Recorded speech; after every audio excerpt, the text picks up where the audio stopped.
2024 के चुनाव का आगाज हो चुका है। आज हम चर्चा करेंगे जौनपुर के मछली शहर लोकसभा सीट के बारे में। हमारे साथ भारतवंश 24 से राजेश यादव जी जुड़े हुए हैं। कुछ सवाल आज इनसे हम करेंगे और जानेंगे कि मछली शहर लोकसभा जो इस समय मई में अपना नया कैंडिडेट, नया प्रत्याशी, नया लोकसभा एमपी चुनेगा, वहाँ की यथास्थिति क्या है। राजेश जी, बहुत बहुत स्वागत है आपका हमारे कार्यक्रम में। आपसे सबसे पहला सवाल आपको से है कि प्रिया सरोज को राजनीति में ले आना अखिलेश यादव की सोच युवाओं को आगे बढ़ाना है या राजनीतिक मजबूरी है? मछली शहर के अगर हम चुनाव की बात करते हैं तो जैसे देखिए कि एक युवा है, 25 साल की यूथ को आगे लाना अखिलेश यादव की सोच हो सकती है, लेकिन इसके पीछे हमें लगता है कुछ न कुछ राजनीतिक मजबूरी अखिलेश यादव की रही होगी, क्योंकि यहाँ काफ़ी प्रत्याशी थे जिनकी उम्मीद थी, काफ़ी दिनों से लगे हुए थे, लेकिन उन्हें टिकट नहीं मिला। एकाएक मछली शहर से प्रिया सरोज को प्रत्याशी बनाया गया। लोगों में इसमें असमंजस बना हुआ है, लेकिन यह असमंजस कितना ज़्यादा असर डालेगा चुनाव में, यह तो अभी भी लोगों के मन में गुप्तगू चल रही है। क्या भीतरघात होने की संभावना से आप इनकार तो कर नहीं सकते? क्या कहेंगे, ऐसा हो सकता है? देखिए आलोक जी, भीतरघात की बात है तो मैं ये कहना चाहूँगा कि जो 20 सालों से यहाँ लगे हुए लोग थे, टिकट के प्रावधान में थे, टिकट के चक्कर में थे, चक्कर भी काट रहे थे लखनऊ के और अपने लोगों के बीच जा भी रहे थे, उन लोगों को दरकिनार कर दिया गया है। और प्रिया सरोज यूथ है, युवा है, इन्हें टिकट दिया गया और महिला भी है। और आपको बता दें दिल्ली के सुप्रीम कोर्ट में आपको बता दें कि यहाँ से वकालत भी कर रही हैं वर्तमान में। तो अखिलेश यादव हो सकता है कि यूथ को बढ़ाने के लिए आगे ला दे रही है। तो उन नेताओं का क्या होगा जो समाजवादी पार्टी में रहते हुए अपनी आधी से ज़्यादा उम्र निकाल दी? अगर उन लोग नेताओं को मौका नहीं मिलेगा तो क्या होगा उनका भविष्य? क्या इससे भीतरघात की संभावना नहीं होगी? देखो आलोक जी, मैं भीतरघात को नकार नहीं सकता, क्योंकि एक यूथ को 25 साल की उम्र में अगर प्रिया सरोज को यहाँ से प्रत्याशी बनाया गया है, तो मुझे लगता है कि जो नेता काफ़ी उम्रदराज, काफ़ी उम्र बीत चुकी है और राजनीति के लगता है कि अंतिम पड़ाव पर वो होंगे। अब उन्हें अखिलेश यादव क्या आश्वासन देंगे, क्योंकि क्या आश्वासन दे करके इन लोगों के बीच क्या मंत्रणा हुई थी, या ऐसे ही प्रिया सरोज को जैसे लोग कहते हैं ना पैराशूट का प्रत्याशी उतार दिया गया।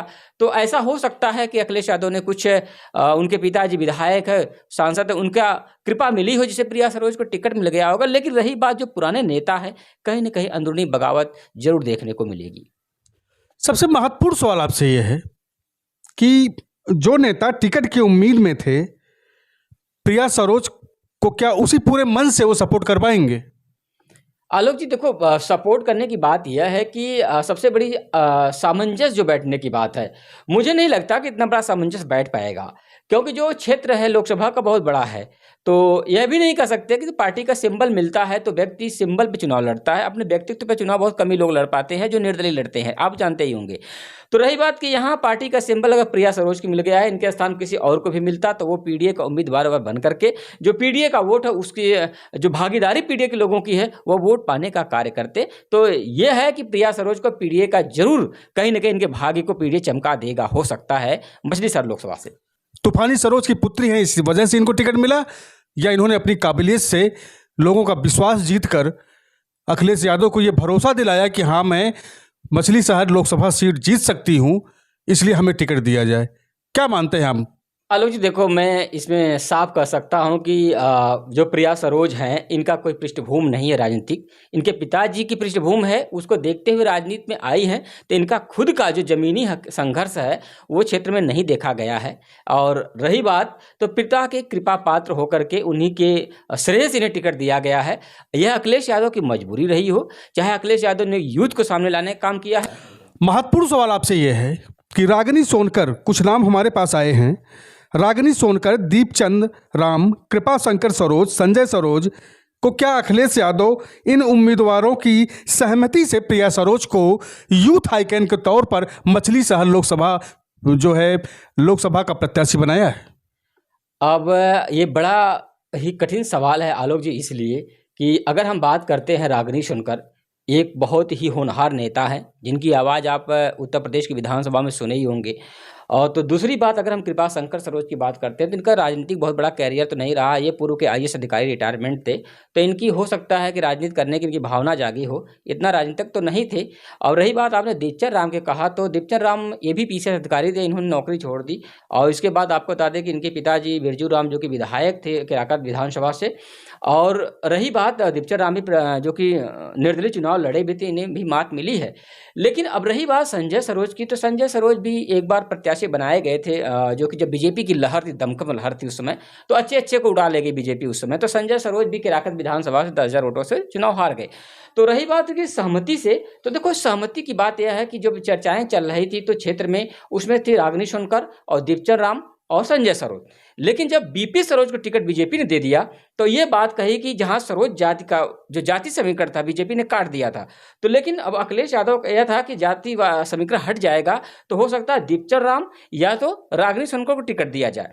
लेकिन इसको भी अखिलेश यादव नकारते हुए प्रिया सरोज पर क्यों विश्वास जताया है, या इन नेताओं ने अपनी सहमति दे दी हो सकता है इस पर जताया हो। लेकिन मुझे नहीं लगता कि ऐसा कुछ लोगों ने किया होगा, क्योंकि राजनीति करना सबका जो कि मन होता है। अगर यही होता तो लोग क्यों लगते इतने सालों से जो है राजनीति के लिए, और क्यों जो कि जौनपुर से लेकर लखनऊ तक अपनी गाड़ियों को दोहराते, क्यों लोगों घरों में जाते, लोगों से मिलते, लोगों से अपना जो पैसा इत्यादि क्यों खत्म करते। ऐसा किसी को शौक नहीं है। आजकल महंगाई का बहुत दौर जारी है, इसलिए लोग इतना नहीं चाहेंगे। किसी की सहमति मुझे नहीं लगती है इस पर। राजेश जी, 2019 के चुनाव में जब गठबंधन एक साथ था, किसी नेता को लेकर मतभेद नहीं था, और एक कांटे का मुकाबला हुआ था मछली शहर में, जहां 181 वोट से भाजपा प्रत्याशी बहुत मुश्किल से जीत पाए थे। आपको क्या लगता है कि जिस तरीके से बिना सहमति के और इतने विरोध के बावजूद प्रिया सरोज को टिकट मिलना, और अगर भीतर घात हुआ तो क्या लगता है आपको कि भाजपा फिर से मछली शहर की सीट निकाल ले जाएगी? देखो अभी तक आलोक अगर हम बात करते हैं तो 50% दोनों चल रहा है। उसका रीजन ये बता दूं कि केराकत विधानसभा तूफान राम सरोज इनके पिताजी हैं और चुनाव जो कि जीते हुए विधायक वर्तमान में। रही जफराबाद विधानसभा की, तो जफराबाद विधानसभा में भी आपको बता दें कि जब ओमप्रकाश राजभर थे तो इनके जो पार्टी के सिंबल से जगदीश नारायण विधायक हैं। तो मैं अगर बात करता हूं इन दो विधानसभाओं के साथ में मड़ियाहू विधानसभा और मछली शहर विधानसभा, और एक सबसे अहम जो जीत की भूमिका अदा करेगी वह है पिंडरा विधानसभा।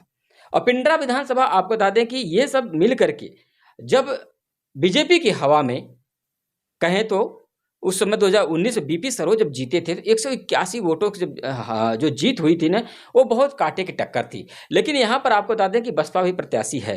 अब इन सब के बीच जहाँ आपको बता दें कि बहुजनों का जो वोट है वो अगर कटता है तो जो पासी समुदाय का वोट है इस लोकसभा में वो 3 लाख का वोट है।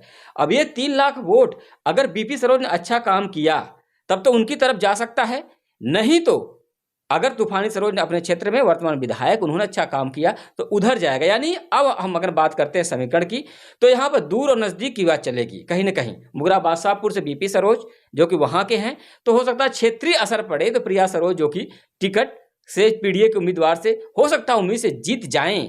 लेकिन मुश्किलें जो है बढ़ती दिखाई दे रही हैं। अभी तो मुश्किलें बढ़ती दिखाई दे रही हैं, ये राजेश यादव जी का कहना है, जो कि मछली शहर लोकसभा सीट की चर्चा आज हम कर रहे हैं। राजेश जी, एक बात बताइए कि मान लीजिए कि प्रिया सरोज लोकसभा चुनाव जीत जाती हैं, तो जिस उम्र में उनको इतनी बड़ी जिम्मेदारी जिले की मिलने जा रही है, क्या लगता है कि जनता के अरमानों पर या जनता के जो उम्मीदें लगा बैठते हैं लोग अपने प्रत्याशी से, खरा उतर पाएंगी? आलोक जी, देखो पहले बताना चाहेंगे प्रिया सरोज दिल्ली के सुप्रीम कोर्ट में कार्यरत है, इसमें वकील के तौर पे प्रैक्टिस भी कर रही हैं। तो रही बात कि अब राजनीति और अपना कैरियर दोनों देखना, अब ये प्रिया सरोज को तय करना है कि वो अपना कैरियर राजनीति की तरफ देंगी या सुप्रीम कोर्ट के वकील की तरफ भूमिका अदा करेंगी। अगर आप सोशल लाइफ में आ गए, सामाजिक जीवन में, तो आपको पर्सनल चीज़ों को इग्नोर करना होगा। देखो पर्सनल चीज़ें नहीं है आलोक जी। देखो बात क्या है ना कि जो क्षेत्र की जनता है, बहुत से लोग हैं जिनका सुप्रीम कोर्ट में भी केसेस चलती हैं, तो प्रिया सरोज हो सकता है कि उसकी भूमिका सुप्रीम कोर्ट में अदा करे लोगों को। हाँ, ये बात आपकी बिल्कुल ये बात आपसे सहमत। ऐसा नहीं है कि वो नहीं कर पाएंगे। हाँ, दोनों के बीच सामंजस्य बैठाने में थोड़ी मुश्किल होगी, लेकिन मुझे लगता है कि यूथ है, आगे बढ़ना चाहिए। किसकी होगी जीत, किसकी होगी हार, ये तो 4 जून को ही फैसला होगा।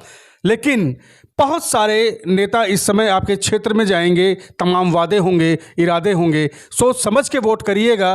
किसी जाति धर्म भेदभाव में बिल्कुल मत बटिएगा और ना ही किसी लालच में आइएगा। भारत मंच 24 की तरफ से मछली शहर की जनता से हम अपील करते हैं कि इस वीडियो को ज़्यादा से ज़्यादा शेयर करें और अपनी कमेंट ज़रूर करें, अपनी राय ज़रूर रखें। बहुत बहुत धन्यवाद।